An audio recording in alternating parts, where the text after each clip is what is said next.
ETF index mutual funds నేర్చుకుని stock మార్కెట్లో రాణించాలనుకుంటున్నారా? వెంటనే ఈ నెంబర్కి కాల్ చేయండి.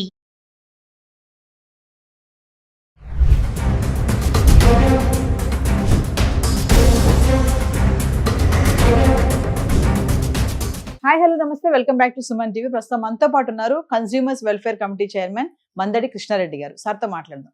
నమస్తే సార్. నమస్కారం అమ్మా. సార్, ట్రంప్ హవా చాలా వేగంగా నడుస్తుంది. మరి ఇంకా చాలా నిర్ణయాలు తీసేసుకుంటున్నారు. ఉన్నటువంటి లాస్ట్ టర్మ్ లో తన ఎఫెక్ట్ అంతా అలా ఇంపాక్ట్ చూపించాలనే నిర్ణయంతో ట్రంప్ అయితే ఉన్నారు. మరి చూసుకుంటే ఇప్పుడు లే ఆఫ్స్ బాగా ఉన్నాయి, ఉద్యోగాల కోత కూడా ఉంది. ఒకసారి దాని గురించి మాట్లాడుకుంటే మరి కంపెనీస్ ఎలాంటి బేసిస్ మీద మరి ఎంప్లాయీస్ తీసుకోవడం జరుగుతుంది, తీసేస్తున్నారు ఉన్న బలంగా, ఈ లే ఆఫ్స్, ట్రంప్ డిపోర్టేషన్ కానీ ఇవన్నిటి గురించి. మనకు ట్రంప్ ఎలక్షన్లో కొన్ని వాగ్దానాలు చేశాడు. ఆ వాగ్దానంలో ఇవి కూడా ఉన్నాయి. అంటే ప్రభుత్వ ఉద్యోగాల్లో వీలైనంత వరకు అమెరికన్స్కు మాత్రమే ఆ ఉద్యోగాలు దొరకాలంటే అవుట్ సైడ్లో ఉండేవాళ్ళను పంపించినప్పుడు మాత్రమే సాధ్యమవుతుంది అనేది ఒకటి. రెండోది, ప్రభుత్వం మీద భారం ప్రభుత్వ ఉద్యోగుల వల్ల వస్తుంది. ఎందుకంటే ప్రైవేటు ఉద్యోగుల పరిస్థితి అయితే గవర్నమెంట్ రూపాయి ఇవ్వాల్సి అక్కర్లేదు, వాళ్ళకి పైపెచ్చి వాళ్ళ దగ్గర నుంచి ట్యాక్సెస్ వసూలు అవుతాయి. కానీ గవర్నమెంట్ నడపడంలో మనకు గవర్నమెంట్ ఉద్యోగస్తులు అయినప్పుడు ఏమవుతుందంటే వాళ్ళకి జీతభత్యాలు, వాళ్ళకి కావాల్సినవన్నీ ఇవ్వాలి. రెండోది ఏంటంటే ప్రైవేటు వాడైతే తక్కువ ఇచ్చినా ఏదో రకంగా ఎక్కువ మేనేజ్ చేసుకోవడానికి పాసిబిలిటీ ఉంటుంది, కానీ గవర్నమెంట్ అలాంటి తప్పుడు పనులు చేయడానికి అవకాశం ఉంటుంది. ఖచ్చితంగా అమెరికన్ సిటిజన్స్కి ఇచ్చినప్పుడు మామూలుగా కంపేర్ చేస్తే, అంటే అదర్ కంట్రీస్ నుంచి అక్కడికి వచ్చినటువంటి వాళ్ళు ఎవరున్నారో వాళ్ళకి, వీసా మీద వచ్చినటువంటి వాళ్ళకి ఇచ్చేటువంటి వాళ్ళకి ఏదైతే జీతాలు ఉన్నాయో, బత్యాలు ఉన్నాయో దాని మీద కనీసం 5 నుంచి 10 టైమ్స్ వరకు ఎక్కువ ఇవ్వాల్సిన పరిస్థితి ఏర్పడుతుంది. ఇలాగా ఇస్తున్నప్పుడు దీన్ని నడపడానికి అయ్యే ఖర్చు అంతా కూడా మరి ట్యాక్స్ పేయర్స్ నుంచి వచ్చే మనీ కదా. ఇది అమెరికన్ ప్రజల నుంచి వచ్చే డబ్బే తప్ప ఇది గవర్నమెంట్ కంటే ఎక్కడి నుంచి వస్తుంది? ట్యాక్స్ రూపంలో వచ్చేటువంటి, పన్నుల రూపంలో వచ్చేటువంటి వాటి నుంచే ఖర్చు పెట్టాలి. కాబట్టి అతను ఏమని చెప్పాడంటే, అనవసరంగా ఏ ప్రెసిడెంట్ వచ్చినప్పుడల్లా ప్రజల మెప్పు కోసం అని చెప్పి పనికిరాని సంస్థలన్నిటి క్రియేట్ చేసి, పనికిరాని డిపార్ట్మెంట్ అన్ని క్రియేట్ చేసి విపరీతంగా గవర్నమెంట్ ఉద్యోగులు తీసుకొని, గవర్నమెంట్ ఉద్యోగుల వల్ల ప్రభుత్వానికి వచ్చేటువంటి ఖజానా చాలా ఖర్చు అయిపోతుంది, విపరీతంగా నష్టపోతుంది. కాబట్టి దీన్ని నేను భారాన్ని తగ్గిస్తాను, సరైన రీతిలో నడుపుతాను, ప్రైవేట్ సంస్థలకు ఎక్కువ అవకాశాలు కల్పించి తద్వారా ఎక్కువ ఎంప్లాయ్మెంట్ క్రియేట్ చేసి దాని ద్వారా మనకు ట్యాక్సెస్ కూడా ఎక్కువ తీసుకొచ్చి అమెరికన్ సిస్టమ్ని ఇంకా బాగా మనం అద్భుతంగా తయారు చేసి, బాగా బలవంతంగా తయారు చేసి మనం ఎక్కువగా ఆర్థికంగా ఇంకా బలపడేటువంటి పరిస్థితి తీసుకొస్తామన్న వాగ్దానం చేశాడు. దానికి తోడుగా ఏం చేశాడంటే, ట్రంప్ సర్కార్ రాగానే చేసిన పని, ఎలాన్ మస్క్ ఆధ్వర్యంలో ఒక కమిటీ వేశారు. డిపోర్టేషన్ సంబంధించినటువంటి కమిటీ, ఇది ప్రత్యేకంగా లే ఆఫ్ చేయడానికి. అంటే ఎంతమందిని తీసే అవకాశాలు ఉన్నాయి, ఏ డిపార్ట్మెంట్ మనం పూర్తిగా తొలగించవచ్చు. ఇప్పుడు మన ఇండియాలో కూడా మనం ఏదైతే ప్రభుత్వ సంస్థలు, ప్రభుత్వ రంగ సంస్థల్ని పూర్తిగా కనుమరుగేటట్టు చేసే పరిస్థితి ఏర్పడింది. బీజేపీ గవర్నమెంట్లో చేసిన పని ఏంటంటే, ప్రభుత్వ రంగ సంస్థలు ఒక రకంగా చెప్పాలంటే అవి మనకు ఒక భారంగా తయారైపోయినాయి. దాంట్లో పనిచేసే వాళ్ళు తక్కువ ఉంటారు, ఎక్కువగా తినేవాళ్ళు ఎక్కువ ఉంటారు. కాబట్టి ప్రభుత్వ రంగ సంస్థల్ని పూర్తిగా నిర్వీర్యం చేయండి, తీసేసేయండి, వాటిని తీసి ఎవరికైనా ప్రైవేట్ వాళ్ళకి అమ్మేసేసేయండి. తద్వారా ఏమవుతుందంటే అవి బాగా బలంగా పనిచేస్తాయి, దాని నుంచి మనకు రెవెన్యూ కూడా ఉంటుంది, మనకు ట్యాక్సులు కూడా వస్తాయని చెప్పి మన వాళ్ళు ఎప్పుడూ తీసుకున్నారు. నేనే మన దగ్గర ఇప్పుడు 10 ఏళ్ల నుంచి నడుస్తున్న పని అదే. 15 ఇప్పుడు 10 ఏళ్ళు దాటి ఇప్పుడు మన మోడీ సర్కారు వచ్చిన 10 ఏళ్లలో almost all more than 60 to 70% మంచి మంచి ప్రభుత్వ రంగ సంస్థలు, కోటాను కోట్ల రూపాయల విలువైన ప్రభుత్వ రంగ సంస్థలు కూడా పూర్తిగా అమ్మేయడం జరిగింది, వేలం వేసి ప్రైవేట్ వాళ్ళకి అప్పచెప్పడం జరిగింది. ఇలాంటి స్థితి ఇప్పుడు అక్కడ కూడా. దీనికి ఒక కమిటీ మన ఇండియాలో ఎట్లా వేశారో, ఎలన్ మస్క్ ఆధ్వర్యంలో అక్కడ కూడా ఒక కమిటీ వేశారు. ఆ కమిటీ కింద ఏం చేశారంటే, వాళ్ళు ఏ రంగాలు, అన్ని రంగాలు పరిశీలించి ఈ రంగాలు క్లోజ్ చేయండి, ఈ రంగాల్లో తగ్గించేసేయండి అని వాళ్ళు చెప్పారు. ఇది ప్రభుత్వ రంగం సంబంధించిన వ్యవహారాలు. దీంట్లో ముఖ్యంగా ఎడ్యుకేషన్ డిపార్ట్మెంట్ కూడా ఒకటి ఉంది. ఎడ్యుకేషన్ డిపార్ట్మెంట్ కూడా వాళ్ళు ఏం చేశారంటే పూర్తిగా మూసేయాలని డిసైడ్ చేశారు. ఎందుకు మూసేయాలని డిసైడ్ చేశారు? ఎడ్యుకేషన్ డిపార్ట్మెంట్ సెంట్రల్ గవర్నమెంట్ కింద కాకుండా స్టేట్ గవర్నమెంట్ కిందనే ఉండాలి అనేది వాళ్ళ ఉద్దేశం. ఎందుకంటే ట్రంప్ సర్కారు డైరెక్ట్గా ఇప్పటిదాకా వాళ్ళకు కూడా ఒక శాఖని వాళ్ళు నిర్వహిస్తున్నారు. ఈ శాఖ ద్వారా ఏమవుతుందంటే ప్రతి స్టేట్కి కొంత అమౌంట్ వాళ్ళు దీని ద్వారా వాళ్ళకి ఒక రకమైనటువంటి వాళ్ళకి ఇస్తున్నారు, వాళ్ళకి గ్రాంట్ కింద ఇస్తున్నారు. ప్రతి స్టేట్కి కొంత గ్రాంట్ ఇస్తున్నారు, కొన్ని యూనివర్సిటీస్ కొన్ని గ్రాంట్స్ ఇస్తున్నారు.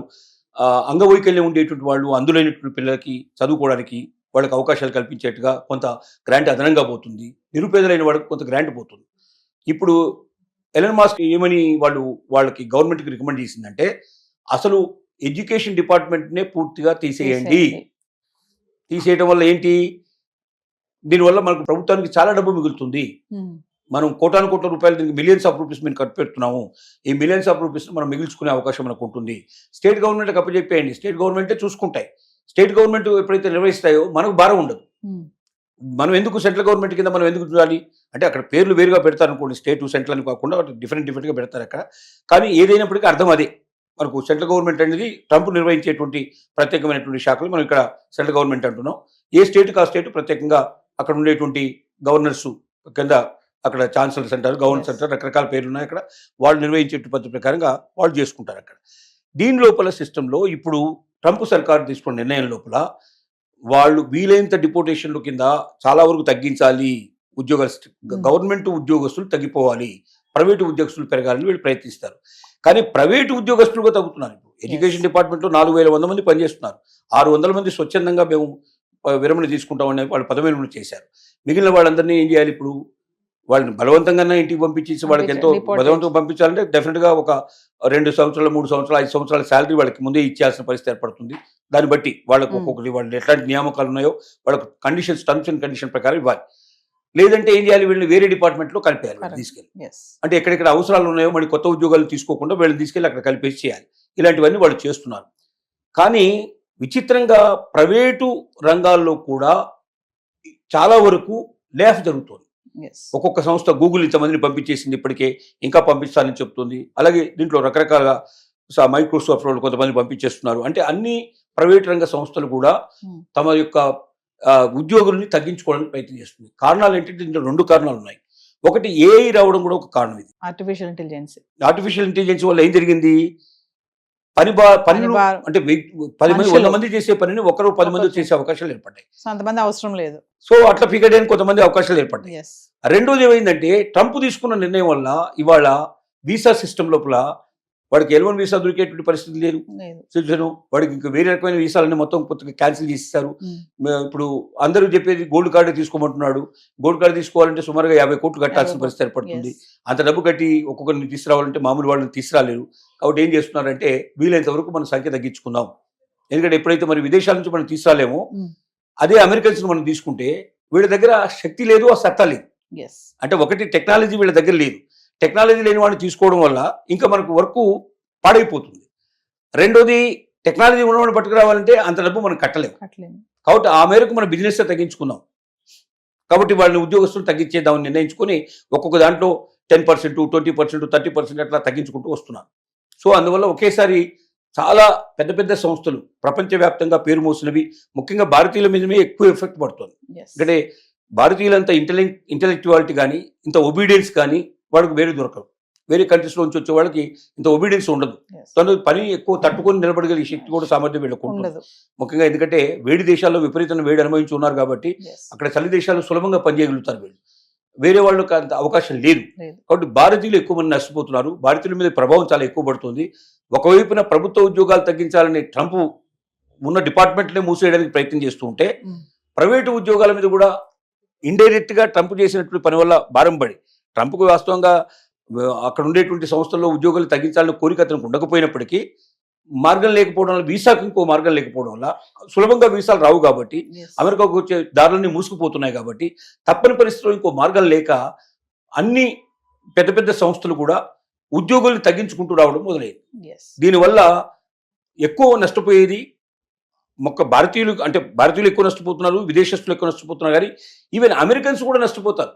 అమెరికన్స్ ఎందుకు నష్టపోతారంటే ఇంతమంది అక్కడ సంపాదించినప్పుడు వాళ్ళందరూ పన్నులు కడతారు కదా, మన ట్యాక్సులు చాలా విపరీతంగా వస్తాయి కదా, ఆ వచ్చే అవకాశాలు పోతున్నాయి కదా. తర్వాత అమెరికన్ కంపెనీస్ అన్నింటిలో వాళ్ళు పనిచేస్తున్నారు కదా. ఇప్పుడు ఉదాహరణకు మనం అగ్రికల్చర్ డిపార్ట్మెంట్ తీసుకుంటే అగ్రికల్చర్లో పనిచేసే వాళ్ళలో 190 మంది బయట నుంచి వచ్చిన వాళ్ళు పనిచేసేది. అంటే అక్కడ అగ్రికల్చర్ ప్రోడక్ట్లు వస్తుంది అంటే దానికి కారణం ఏంటి? ఇతర దేశాల నుంచి వచ్చి పనిచేస్తున్న వాళ్ళ వల్ల అగ్రికల్చర్ ప్రోడక్ట్ వస్తుంది. ఇప్పుడు ఇతర దేశాల అందరినీ బయటకు పంపించేస్తే అగ్రికల్చర్ ప్రోడక్ట్ రావడం మానేస్తుంది. అలాగే అన్ని రంగాల మీద ఎఫెక్ట్ పడుతుంది. దీనివల్ల భవిష్యత్తు చాలా భయంకరంగా కూడా ఉండే అవకాశాలు ఉన్నాయి. మరి దీని నుంచి ఆ వైపున ఎందుకు ఆలోచించట్లేదు, ఒకవైపున ఎందుకు ఆలోచిస్తున్నాడో అర్థం కావట్లేదు. ఎంత డబ్బు వస్తుందని లెక్క పెడుతున్నారు కానీ ఎంత అవకాశాలు పోతున్నాయి, ఎన్ని ఆర్థిక ప్రయోజనాలు తగ్గిపోతున్నాయి. తను సుసంపంగలిగే అవకాశం ఇప్పుడు ఇతరుల మీద ఆధారపడి తను బలం పెంచుకోవడానికి ప్రయత్నం చేస్తున్నాడు. ఎవడో వస్తాడు బయట నుంచి, దేశం నుంచి వస్తాడు, 50 కోట్లు పెట్టుకున్నాడు. ఇంకోటి ఏమంటున్నాడంటే వాడు 47 కోట్లు పెట్టి ఒక వీసా కొనుక్కోవడమే కాదు, వాడు అంత కోట్లు తెచ్చుకునేవాడు ఇక్కడ పరిశ్రమలు, ఇండస్ట్రీస్, వ్యాపారాలు మొదలు పెడతాడు. తద్వారా బాగా ఇక్కడ టాక్సేషన్ పెరుగుతుంది, మా వాళ్ళకు ఉద్యోగాలు దొరుకుతాయి, ఇక్కడ లోకల్ వాళ్ళకు ఉద్యోగాలు దొరుకుతాయి అని ఈ రకంగా భావిస్తున్నాడు. కానీ వీసా కొనుక్కున్నంత మాత్రం ఇక్కడే ఉండాల్సిన అవసరం లేదు. వాడు ప్రపంచంలో ఏ దేశానికైనా వెళ్ళొచ్చు, ఎక్కడైనా చేయొచ్చు. నాకు ఒక దేశంలో వీసా ఉంటుంది, నేను అక్కడే, ఇప్పుడు ఇండియన్ ఇక్కడ ఉన్నాడు, నేను ఈ రోజు అమెరికాలో ఉంటాను, అక్కడ ఒక కంపెనీ పెడతాను, ఇంకోటి రేపు పొద్దున ఇంగ్లాండ్లో ఒక కంపెనీ పెడతాను, ఇంకో దగ్గర ఇంకో కంపెనీ పెట్టుకోవచ్చు. నేను అక్కడ ఉండే కంపెనీ పెట్టాలని లేదు కదా. నేను అక్కడ ఆ దేశానికి నేను పౌరసత్వం తీసుకున్నంత మాత్రంలో, ఇప్పుడు ద్వంద్వ పౌరసత్వం ఉంది, మన ఇండియన్ పౌరసత్వం ఉంటుంది, అమెరికన్ పౌరసత్వం ఉంటుంది, రెండు ఉంటాయి.